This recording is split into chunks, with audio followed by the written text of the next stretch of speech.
Ime tedna.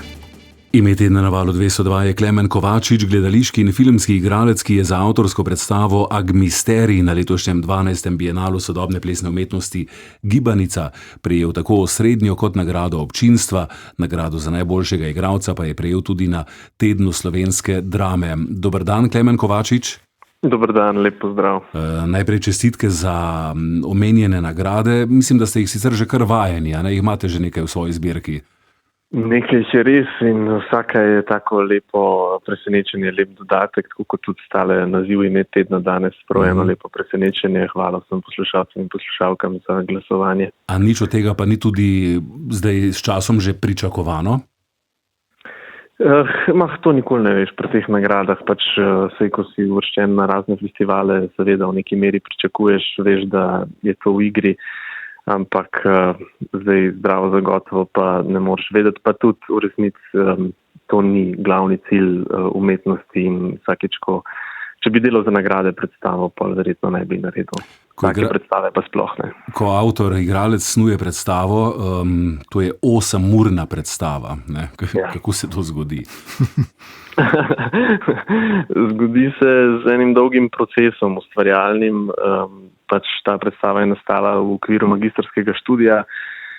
Od začetka me je zanimala ta časovnost, neko preverjanje limitov osebnih, psihofizičnih in tako naprej, predvsem zaradi tega, ker sem izhajal iz plesne tehnike Buto, kjer je to nek osrednji del te tehnike in je bila ta časovnost v bistvu od začetka ena prvih odločitev, da bo predstava dolga, da je to neka njena forma. Pol pa je naknadno prišla vsebina človeškega življenja, v resnici v najširšem pomenu besede. Ampak vendarle, Klemen, če lahko 8-urno predstavo strnete zdaj v radijske pol minute oziroma v minuto, da si bojo poslušalci znali predstavljati, kako bi jo opisali to 8-urno predstavo. Kaj lahko občinstvo vidi oziroma doživi v tistih 8 urah? Ja, v resnici gre v teh 8 urah za en obračun samim sabo. Tako kot sem rekel, šlo je za magistrsko predstavo in zelo zavestno je bilo od začetka v vsebinskem konceptu peljano to, da je zame to nek osebni mejnik v smislu konca izobraževalne poti in začetka neke karierne. In v tem smislu nek simbolen prehod v odraslost, slovo od otroštva. In zaradi tega se v predstavi v bistvu ozrem nazaj v svoje otroštvo, reflektiram in nekako obračunam z temeljnimi odnosi. To so starši, bratje in drugi pomembni ljudje v mojem življenju in s tem tudi samim sabo in tako naprej. In nekako razgrnem to svoje življenje pred gledalci in gledalkami.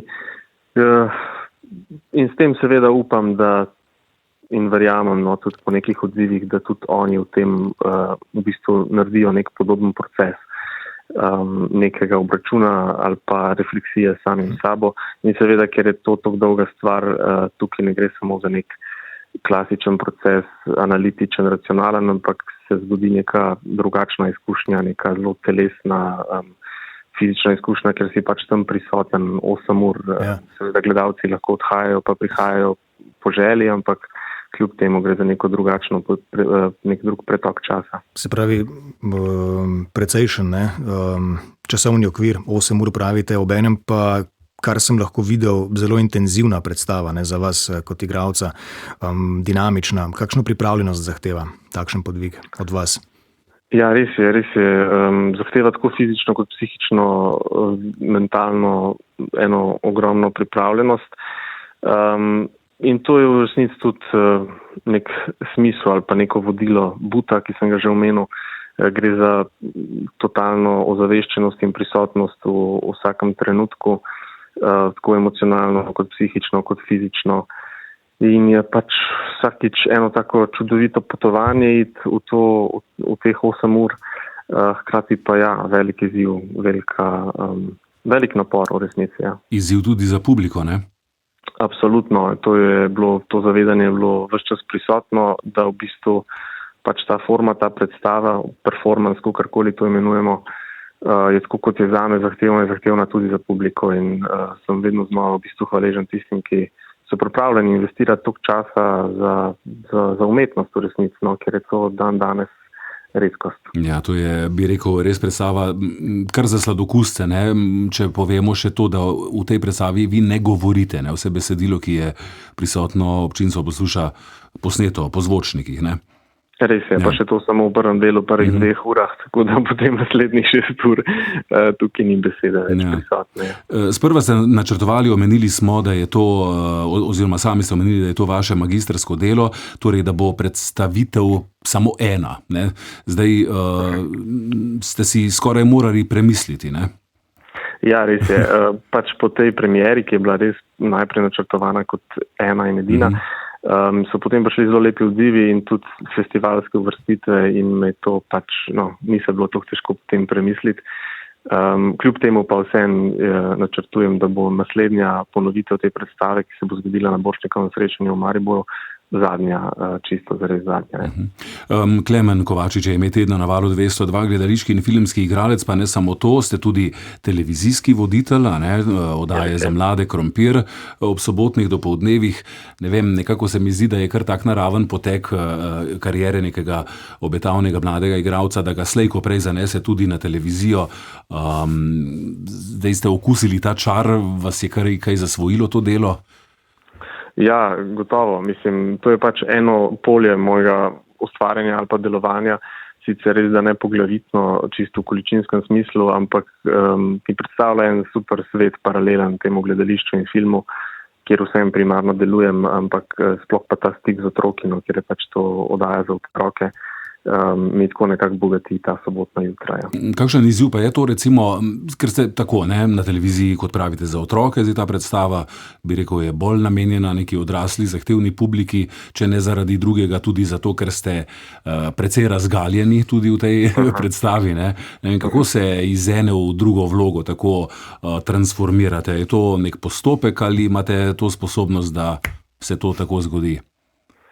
Ne vem, ne bi rekel, da zavestno kaj posebnega počnem, pač vsak svet te potegne v neko svojo, nek svoj tip prisotnosti, ampak je to v resnici najlepša stvar tega poklica, da so to te različni svetovi, ki ti vsakeč znova omogočajo občutiti v resnici svet na en kup različnih načinov, da si v bistvu zavezan k temu, da ta svet čutiš in občutiš in da to artikuliraš, da to v bistvu izraziš. In se mi zdi to nek privilegij, ki ga jaz pač zaradi poklica imam, ki v svetu, v katerem živimo, je redkost in je dragocenost, da si pustimo pač ta čas, prostor in zmožnost tega čutenja, tako v nekem emocionalnem kot duhovnem smislu in hkrati seveda tudi zelo analitičnem, racionalnem motrenju tega sveta, te družbe. Je sicer sodelovanje z zelo različnimi ustanovami, ste tudi recimo član, eden od ustanovnih članov kolektiva Počemučka, torej poleg Slovenskega mladinskega gledališča, omenili smo zdaj televizijo, sami ste rekli film, je to neka vaša osebna izbira, ves ta angažma, je to tudi preživetvena nuja za nekega umetnika mlade generacije?